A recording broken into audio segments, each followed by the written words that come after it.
प्रायोजक है the Guru Seth jewellers, GM road, near radio station. Delhi Public School कैदराबाद में आयोजित विज्ञान एवं कला प्रदर्शनी में 300 छात्रों ने 120 मॉडल किए प्रस्तुत। शनिवार को दिल्ली पब्लिक स्कूल कैदराबाद में विज्ञान सह कला प्रदर्शनी का आयोजन किया गया। इसमें मुख्य अतिथि के रूप में मिथिला विश्वविद्यालय के विज्ञान संकाय अध्यक्ष डॉक्टर प्रेम मोहन मिश्रा मौजूद थे, जिन्होंने फीता काटकर इस कार्यक्रम की शुरुआत की। वहीं स्कूल के निदेशक डॉक्टर शोएब अहमद खान ने आए अतिथियों को पाक चादर देकर सम्मानित किया। बता दें कि इस विज्ञान एवं सह कला प्रदर्शनी में 300 छात्रों ने 120 से अधिक मॉडल प्रस्तुत कर आए अतिथियों को प्रोजेक्ट देखने के लिए विवश कर दिया। वहीं इस मौके पर संस्था के निदेशक डॉक्टर शोएब अहमद खान, चेयरमैन तुफैल अहमद खान, प्राचार्य संजय कुमार झा, उपाचार्य श्रीमती अनुराधा का भरपूर सहयोग मिला। उपाचार्य के द्वारा डॉक्टर प्रेम मोहन मिश्र के जीवनी पर प्रकाश डाला गया।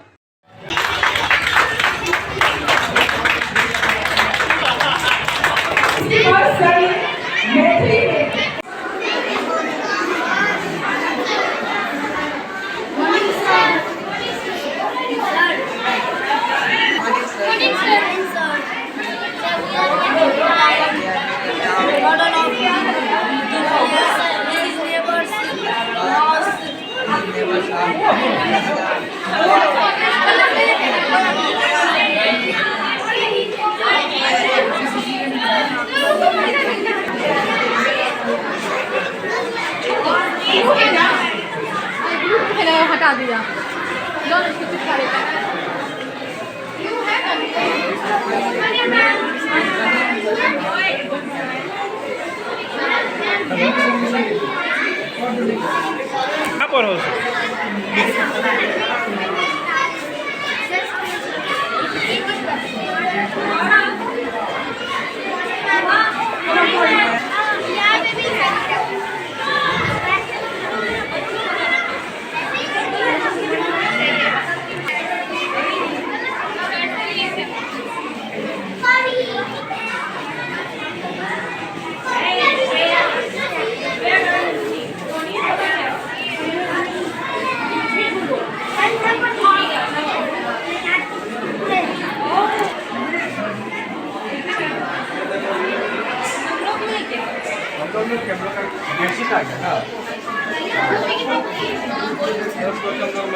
आज हम लोग के स्कूल में यानी दिल्ली पब्लिक स्कूल में साइंस एग्जीबिशन का किया गया है, जहाँ पे हम लोग ने लाइट यानी उजाला पे ये एक्सपेरिमेंट्स जो भी डिफरेंट साइंटिस्ट किए हैं उनके बारे में एक्सप्लेन करते जा रहे हैं। जैसे कि उद्धव और श्री कृष्ण का एक बहुत अच्छा कॉन्सेप्ट है, जहाँ पे वो बोलते हैं उद्धव आके श्री कृष्ण को कि प्रभु मैंने आपके स्वरूप को जान लिया। तो श्री कृष्ण भी बोलते हैं अच्छा ऐसी बात है, इसका मतलब इसको बहुत ज्ञानी हो गया है, इसलिए ना बोल रहे हैं कि हम भगवान के स्वरूप को जानते हैं। उसके बाद श्री कृष्ण उसको समझाते हैं, ठीक है तुम ही बताओ कि आखिर मेरा स्वरूप है क्या। तो वो बोलते हैं आप कुछ नहीं, आप एक प्रकाश हो। जैसे कि हम जानते हैं कि आत्मा क्या है, प्रकाश है। ऐसे ही बहुत सारे आत्माओं यानी प्रकाशों के मेल से एक भगवान का जन्म होता है, इसीलिए हम बोलते हैं कि आखिर ज्योति ही में भगवान होते हैं। तो इसी टॉपिक पे हम लोग ने लाइट से रिलेटेड बहुत सारे ऐसे एक्सपेरिमेंट्स हैं, जैसे मैक्सवेल थ्योरी आया, बहुत सारे मैक्स प्लैंक थे, उसमें भी दे लेग्यू थे। उसके बाद आए थे Albert Einstein, sir Isaac Newton, सब ने अपना अपना एक्सपेरिमेंट किया और सब ने सिद्ध किया आखिर वेव है या पार्टिकल, आखिर लाइट है तो है क्या। जी क्या बताना चाहते हैं, बताइए। लाइट जो है उसका जो है डुअल नेचर होता है, वो जो है लाइट जो है पार्टिकल नेचर भी होता है और वेव नेचर भी होता है। सर आइजैक न्यूटन जो है एक कॉर्पस्कुलर थ्योरी दिए थे, उसके कुछ पोस्टुलेट है। According to the corpuscular theory of light consist of the stream of particles known as corpuscles. and this theory helps to explain the reflection and refraction of light. But as it was dependent upon the particle nature of light, it fails to explain the diffraction and the polarization of light, which depends upon the wave nature of light. क्या क्या दिखाना चाहते थे जी, बताइए क्या बताएंगे। मैं आज डी ब्रॉगली का जो एक बहुत महान वैज्ञानिक हुए इनके थ्योरी को एक्सप्लेन करने वाली हूँ, जिनका मानना था कि every moving particle in a medium is associated with a wave. This associated wave is known as matter wave. That is, he wants to prove that light has a dual nature. Similarly, wave also has dual nature. Matter also has dual nature of wave and particle. And this matter associated with a wave is known as matter wave. He gives the relationship between the wavelength Planck's constant and momentum as follow, that wavelength is equal to Planck's constant divided by momentum, where wavelength demonstrates wave and the Planck's constant demonstrates particles. By this he wants to prove that every matter in a medium have a dual nature of wave and particle, that is this wave dual personality.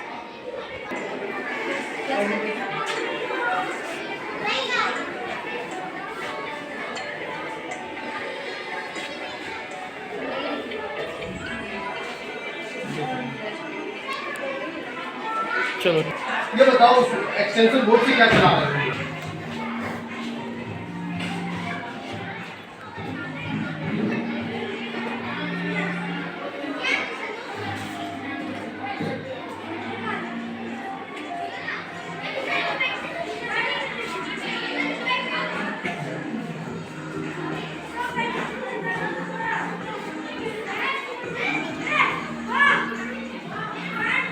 बताइए क्या। So this is a hydraulic lift service based on Pascal's law. So here, sir, I've used two piston sets. So when I put this piston set, so this reduction have upward force. So it is due to the lifting of cars, vehicles, goods, and people. So it can be used instead of electric elevators, which is a lot of electricity, sir. So I recommend you to please install electric elevators. Hydraulic lift in your heads instead of electric elevators. What's your name? Ishaq, Which class? 8th class. It is a periscope which is based on the law of the reflection of light. It is a simplest form of the periscope. If we use two lenses in the both edges, this made for spying. That type of periscope was first used in World War First. These periscopes are also used in submarines, but there was used prism in the place of mirror. Sir, you can What's your name? look at this. Sir, you can also see.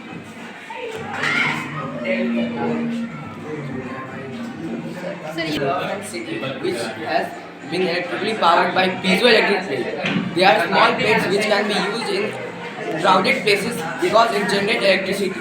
Here we have connected a small light, and this is a model city. When we regulate pressure on this plate, there will be a light passing through it, which will connect it to this light, and this light will glow. For example, let me show you. Now when we press here, magnetic current will glow. This is a plastiscope. It is a microscope made up of plastic bottles. It has a power of a compound microscope. It can be used in forensic reports. It is easy to use, and you can carry it easily. Now I am going to show you. Sir, will you come here? Sir आइए तो आप इधर। Sir this is a plastic. You can Sir, this is AI chatbot, artificial intelligence created by chatbot. Sir, this can be talk with you and it can be give you information from internet. Sir, let me show you again. अच्छा हाँ 5 minute. Sir talk to you. Sir, say hello. First of all, we have created a magnetic induction field through which we can transfer the power without the use of electric wire. And you can see that this coil is not connected to this coil with any meter. But if I turn it on and bring it closer to us, you can see the red bulb glowing. If you hold this coil, you can see that it is freely in my hand. No connection with this one. But if I bring it close to this, you can see it glowing. If I keep my hand in between this, then also you can see the power is transmitting. The next thing which we have prepared is a stick for blind person. Whenever a blind person walks, he might get hurted by reading somewhere. But this sensor will help him a lot. If something comes in front of this stick, this will make a loud noise, which will attend him that yes, if something is in front of me. So he can prevent himself from getting hurted. Thank you. What's your name? Vaibhav Kumar, Which class? 10th. Without taking fertilizers and look more fresher and more healthier. And there are some disadvantages as well. Traditional method needs a lot of time to harvest and it is so hard to take care as well. The main principal drawback of this method is low productivity. Now I would like to call Shimra to tell something on bean revolution. Devolution was started in the late 1960s in the part of Uttar Pradesh, Punjab and Haryana. It was started by M.S. Swaminathan in India and by Norman Borlaug in the rest other parts of the country. It is a modern agricultural system in which HYV seed fertilizers, pesticides were used. It was started under the premiership of Lal Bahadur Shastri and Indira Gandhi in the year 1978 to 79. Many advancements were done in this era, but it had many disadvantages also, which were studied by the environmentalists like Vandana Shiva. The advantages of this system was India in the year 1978 to 79, India produced 131 million tons of grain, which increased the high productivity of the country and made India self-sufficient. And the disadvantages are as follows: the farmer mainly focused on producing grains, which could increase the productivity, but they did not produce any fodder crops such as wheat, maize, and barley. And many unemployment were done because of the mechanized tools, which led to many suicides. So I would like to call Pooja to describe more about sustainable agriculture. Thank you. Enough to feed the world without harming the environment.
Sir, for showing you how the water is polluted and how we can prevent it.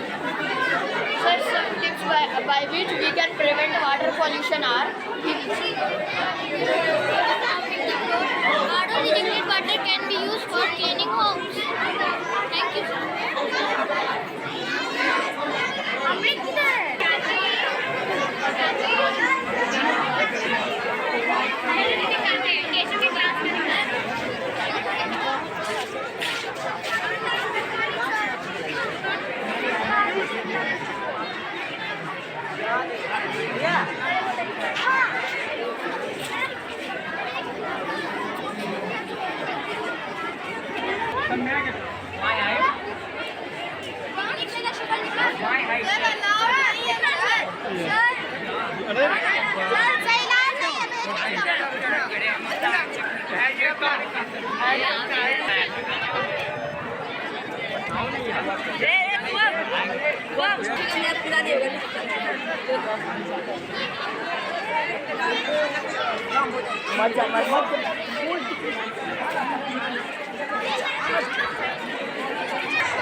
On this very special day, which we define as the science and art exhibition in the school. Of course, with the means of science exhibition and art exhibition, we are observing the confidence and eagerness of the students from last 7 to 10 days. Today, my students are here with their little effort, with their creativity. Hope it will prove themselves and we shall have satisfaction with the growing of our kids. Welcome to my all the guests, all parents, all the students. As ma'am correctly pointed in the busy schedule, my chief guest is spared his valuable time. Really, we are very grateful to Mudar sir for giving this pleasure moment with us.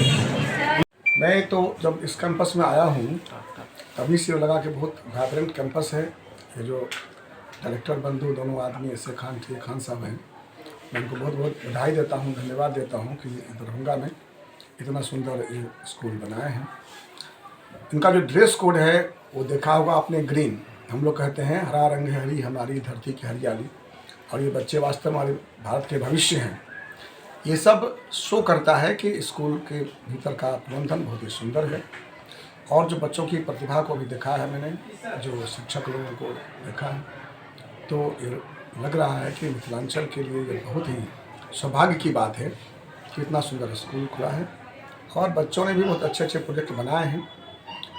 तो ये जो exhibition होता है, मेरे व्यक्तिगत समझ में है कि इस तरह के आयोजन से बच्चों का जो हैंड्स ऑन ट्रेनिंग है, जो स्किल डेवलपमेंट की बात हम लोग करते हैं, उसका विकास होता है, क्रिटिकल थिंकिंग बढ़ता है। बच्चे जो किताब में थ्योरी पढ़ लेते हैं उसको अधिक अच्छा से समझते हैं जब उसको वो प्रयोग में करके देखते हैं, तो उस थ्योरी पर उनका विश्वास बढ़ता है, साइंटिफिक टेम्पर बच्चों का बढ़ता है। और यही चाहिए। साइंस के कुछ थ्योरी को याद करके किताब में परीक्षा में बच्चा पास हो गया, उससे विज्ञान पर उसका विश्वास नहीं बढ़ता है। लेकिन जब वो करके देखता है और उसके सामने रिजल्ट आता है तो उसका आत्मविश्वास बढ़ता है, विज्ञान पर विश्वास बढ़ता है, सोचने की शक्ति बढ़ती है, उसका हुनर बढ़ता है, और हमारे देश के भविष्य के लिए ये बच्चे निश्चित रूप से बहुत ही अच्छे होंगे। उसी तरह जब आर्ट्स एग्जीबिशन होता है उसमें कुछ बनाता है बच्चा, तो बनाने की कला का विकास होता है, उसका आत्मविश्वास बढ़ता है कि हम कुछ क्रिएट कर सकते हैं। ये जो बच्चे आत्मविश्वास से लबरेज होकर आगे बढ़ेंगे, जिनमें भावना होगी कि हम कुछ कर सकते हैं, यही बच्चे हमारे समाज के लिए उपयोगी होंगे। मुझे बहुत अच्छा लगा, मैं बहुत खुश हूँ। जिस प्रकार के बच्चों ने प्रोजेक्ट बनाए हैं, तो क्या लगा कि स्कूल की जो शिक्षण व्यवस्था है, शिक्षकों की, हाँ, मैं अभी जो देख रहा था कि यहाँ के जो टीचर्स हैं, मैं तो अक्सर स्कूल में जाया करता हूँ, लेकिन मुझे यहाँ के जो टीचर्स हैं उनके भीतर भी बहुत आत्मविश्वास भरा लखा के वो लबाब है सब। और सबसे पहले आपने देखा होगा कि जनरली जब स्कूल में जाते हैं तो अभी जो मेरा इंट्रोडक्शन दिया गया, मेरा जन्म से लेकर अभी तक खंगाल दिया गया।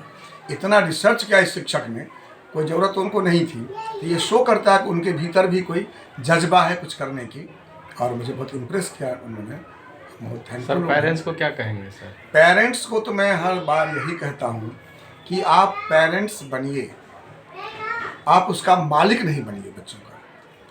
पेरेंट्स बनिए का मतलब हुआ कि आप बच्चों के प्रतिभा को देखिए, उसको निखारने के लिए आप जो भी मदद कर सकते हैं वो करिए, और स्कूल के साथ तारतम्य बनाकर उस बच्चे को अपने पथ पर आगे बढ़ने दीजिए। आप पीछे देखते रहिए कि उसका रास्ता सही जा रहा है कि नहीं, उस पर कुछ थोपिए नहीं, तो हमारा बच्चा निश्चित रूप से यह जो मिट्टी है मिथिला की, वह बहुत उर्वरा है। यहाँ के पूर्व में जब यहाँ विद्वान लोग होते थे, वह पूरे भारत में, पूरी दुनिया में फैले हुए हैं।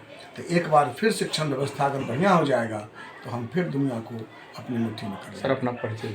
मेरा नाम हुआ प्रेम मोहन मिश्रा, और मैं dean faculty of science and Mithila university and head department of chemistry. आज दिल्ली पब्लिक स्कूल के इस प्रांगण में साइंस एंड आर्ट एग्जीबिशन लगाया गया है, जो बच्चों के द्वारा जिस तरह से बच्चों को हम लोग पढ़ाते हैं, जो उनका थ्योरी का मामला होता है, जो थ्योरी पढ़ाया जाता है उसका ये एक तरह से प्रैक्टिकल है उनका, यानी उन चीज़ों को बना करके दिखाना, उसकी किस तरह से जो हमने पढ़ा है उसको हम कैसे बना सकते हैं, बना करके उसको अपनी ज़िंदगी में या अपने देश के लिए इसको आगे की ओर कैसे बढ़ा सकते हैं। ये हर तरह का आपने देखा होगा कि बच्चों ने जिस तरह से साइंस और आर्ट में तरह तरह की मॉडल्स बनाई है, उस मॉडल के माध्यम से बच्चों ने ये दर्शाया है कि मैं पढ़ रहा हूँ और मैं रिसर्च भी कर रहा हूँ। ये टैलेंट है बच्चों के अंदर में, और उनके अंदर की जो प्रतिभाएं हैं वो आज जो उजागर हो रही है और अपने आप को प्रूव कर रहे हैं कि मैं कुछ कर सकता हूँ देश के लिए, दुनिया के लिए, अपने लिए। तो इसीलिए हर साल इस तरह का प्रदर्शनी जो है वो लगाया जाता है, ताकि बच्चे जो पूरे साल की पढ़ाई करते हैं उस पढ़ाई के करने के क्रम में उन्होंने जो पढ़ा तो पढ़ करके उसको प्रैक्टिकली नॉलेज उनके अंदर में है कि नहीं, वो जब बनाना शुरू करते हैं तो उनका जो बौद्धिक क्षमता है वो और बढ़ता है, उनके अंदर जो ज्ञान होती है वो और बढ़ती है, और वो चाहते हैं कि मैं कुछ कर सकता हूँ अपने लिए भी और अपने देश के लिए। तो इसीलिए इस तरह का प्रदर्शनी जो है वो लगाया जाता है, और ये मैं समझता हूँ कि बहुत अच्छी चीज़ें हैं बच्चों को आगे बढ़ाने के लिए, उनको बूस्ट करने के लिए, और उनका एक तरह से एक एग्जामिनेशन है साइंस का और आर्ट का, कि बच्चे ने जिस तरह से पढ़ा है उसको उन्होंने बना कर दिखाया है। सर बच्चे को ये बहुत सा आपने देखा होगा, बहुत से मॉडल्स में ग्रुप्स में हैं और उनको तरह तरह का उन्होंने दिखाया है, तो उनको इस तरह से अवार्ड मिलेगा ताकि उनको बूस्ट किया जाए कि आगे की ओर वो और अच्छा कर सकें। सर कौन कौन सी क्लास के बच्चे भाग लिए?